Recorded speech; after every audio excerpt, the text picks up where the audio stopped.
it's Nick from Nick's Crossing, and welcome back to the workbench for another tutorial video on this awesome new engine shed I just picked up. This is a custom model piece. I'm not sure what the manufacturer is, but the gentleman who owned this before actually weathered this piece, and this was recently picked up at the Kutztown train meet that is happening in the next 3 months or so. I've got some friends that are definitely going to go back either in August or September, and I might be at one of those shows selling some stuff maybe in the future.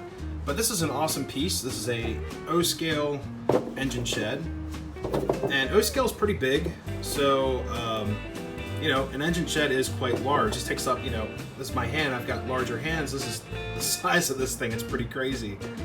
I did have to do a modification to this, and I'll show you guys why, but that is actually right here on the front. I re-weathered the front and everything, but I'll show you guys in a second of why I had to do that. But in today's video, we're gonna go over this awesome piece. I'm actually gonna throw some LED lights in here to show you guys how to do a simple lighting package with a model or an accessory that doesn't have lights in it necessarily, or maybe you would like to change out the lights. I'm going to show you guys how simple it is and how fast and easy it is to do. So here we go, all aboard. Alright, so here is the current location of the shed. This is where it's going to be. When the layout does expand, which I do have plans for, this may move all over the train garden, but right now it's in the new yard edition of the layout. I forgot to mention too that this actually came with this little add-on shed piece here with an entrance door. That will actually be in the back somewhere in here. It's really close clearance to the next track, but it does fit and it looks really cool. Now, because of this 031 turn here, that's why I had to cut out this side. So watch this. As the engine proceeds, it would hit because of all of the handrails, the steps. My K4 actually took it out as well, and on the way back, the tender grabbed it and actually dragged this whole thing out. It was really cool. I'm upset I didn't get it on camera, but then I did the modification, so you guys won't have to see that ever again. So after cutting this out, I actually did some weathering up top to make it look like smoke, steam, and also this model did not have holes for the smokestacks on top. Now there are holes, so if I park a diesel in here or a steam engine and just let it rip, you'll actually see the smoke billow out the top, hopefully, and with all the cool lights, it might give a really cool effect. So let's take this back to the workbench and get working on it. Okay, so we are going to put lights in this little add-on shed. It does have some windows that are, they have glass in them. You know, they're not opaque, so we can definitely get some lights in here. And I'm thinking about putting 4 LED lights in total. It'll be 1, 2, 3, and then 4 in here. And today we're going to be using LEDs from a model company called Evemodel. These work off of AC and DC without any type of weird circuitry or power conversions, things like that. You just plug and play. And these were available on Amazon. I believe this pack of 20 LEDs was around $10 or so. Of course, once I put one of these in my cart, it said, oh, you may be interested in these, or purchased with, or frequently bought with, and it showed me like 3 other packs, so I bought all of those. Usually how it works on Amazon. So the first type we can look at are these strip LEDs from Evemodel right here. And these are not a sponsor or anything, I just like using their products. You get 3 in a strip. So these are great for like passenger cars or illuminated box cars, things like that. And then you get these little grain of wheats, as we used to call them in the incandescent world, little spotlights, and typical LED shape and everything. You can actually put these for headlights, things like that. And the last one we're going to be using are these guys here, and these are single LEDs. You have to break them apart in a strand, but each one is separately wired, and you just kind of use pliers or use your hand, just break them apart. So now we have a set of, what's that, 8 right there. And I've already used a couple of these on some of my other projects here. Usually do is just take that and break it apart one more time. There you go, right there. We have 2 LEDs. Now these do not have the 3M sticky side on these. Unfortunately, these are able to be glued in using hot glue, which is what I've been doing with all of these LEDs. And these do not generate a bunch of heat, a little bit of heat, but not anything that's going to melt anything. And that's why I've been using these in some of my post-war cars, things like that, to help preserve them for the future. I've seen many like state cars that came with like GG1s, things like that, that have melted over time because of the incandescent bayonet bulbs or screw-based lights. These LEDs are also good for 12 to 18 volts DC or AC, and all of the necessary components for the AC are located in this tiny LED, which is pretty amazing. You can plug this right up to a transformer, crank it all the way up, and it will stay lit. They do not really vary in brightness, so there's some type of circuitry in here to basically have constant brightness, which is really cool, which really helps as well with cars and things like that.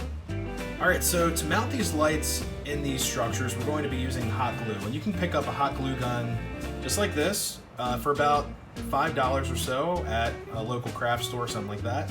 Pretty much find these anywhere, and the glue sticks are really cheap. It's a couple dollars, you get a couple hundred glue sticks in some cases. What we're going to do is basically just take this, put a dab of hot glue on the bottom, just like that. And while it's still hot, stick it inside of our structure, just like that. And I put the wire side, I try to at least aim the wires out towards the structure, like that. So when we wire it up, we can try to hide the wires up here. You can actually probably put them underneath the platform just like that. Alright, so now it's flipped over, and I'm going to mount 3 of these LEDs on the bottom. We're going to miss this one here, because that's where the smoke hole is. So we'll go 1, 2, and then we'll put one on the back wall shining out, so we can actually look in here, see if a train's coming or not, or see if a car's in here or something like that, just in case I forget, before I run something else inside of the shed. So let's do that really quick.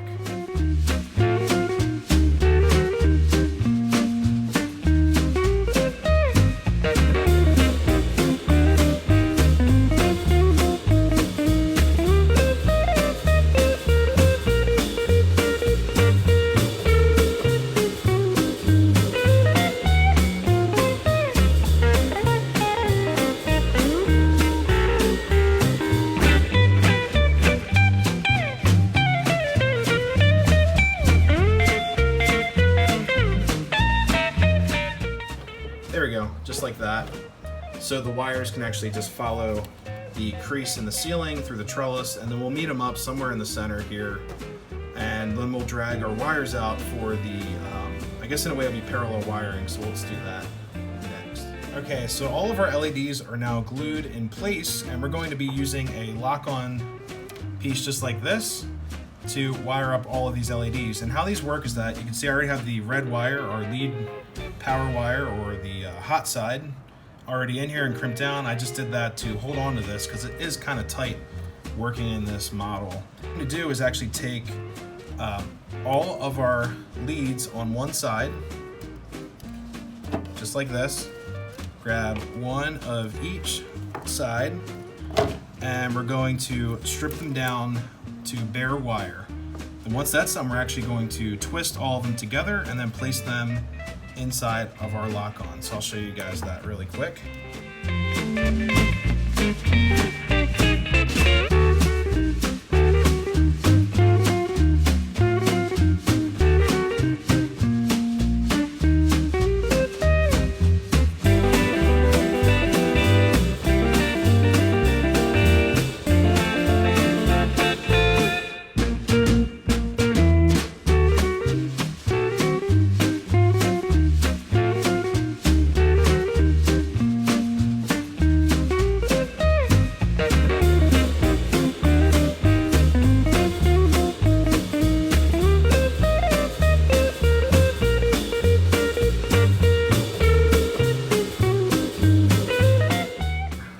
Nice and snug. I'm not going to pull too hard, and then you push this over. Hear that click, you're all done. So this side is all wired up. Now we will be able to move this because I want all these wires out of the way, because our engines will most likely find them and try to pull on them, of course. So we're going to set this out of the way up here and do the same thing to the other side. Alright, so both sides are wired up the exact same way. go. There's the red, there's the black side. So before any wire management was to take place, I wanted to make sure that these LEDs were wired up properly and connected. And so far so good. This looks pretty cool. Check this out. When I flip it around, you actually see the lights shining down on the windows like that. So when this is done, it's going to look really cool. And to get rid of that harsh white color like you see right there in that center window, I'm going to put a little dot of yellow Testors paint on there. I'll get like a really nice amber color, kind of like an old shop light look. And I didn't forget about our shed piece. That will get wired in last. For the lights, I'm going to be using this Testors paint right here. Classic little vial that they used to come in. And what I do is usually take this, it's like a craft stick. These are made of like balsa wood. You can build all kinds of cool things, but they're great for stirring paint. And what I do is actually just touch up on top of the LED itself.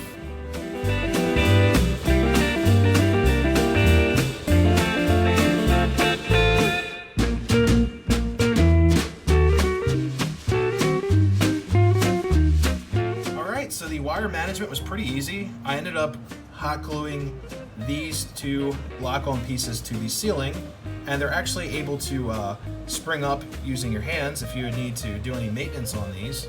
And then also I took a piece of shrink wrap and placed it here with hot glue on the wall. And that is to prevent seeing any of the wires, like these loose wires here, in the windows or anything like that. Now this is not fused to the wire. The shrink is just there to hold the wire, so I can actually move. See the red wire here, I can actually move it freely if I were to need to change out the lights, and this piece of shrink will be there when I'm ready to actually put my wires back through. Alright, after just a little bit of paint on each one, you get this nice yellow color, just like that. So it's not that harsh white anymore, and a little bit more pleasing to look at. Sometimes you do see the refresh rate or the 60 hertz of the AC, so you see the lights pulse by the corner of your eye, things like that. But they don't look as bright or harsh as those white LEDs. Alright, so I have all the wires ran, but I actually made a little bit of a mistake. Instead of putting this on this side underneath, it's now on this side, so when it's turned around, this will now be on the left side, and I'm actually putting that add-on shed on the right side. So what I had to do is actually run the wires under the track, and they're going to go through the hole I just drilled right there. The shack will be on top of that. We'll get lock-ons hooked up to there. We'll be ready to roll.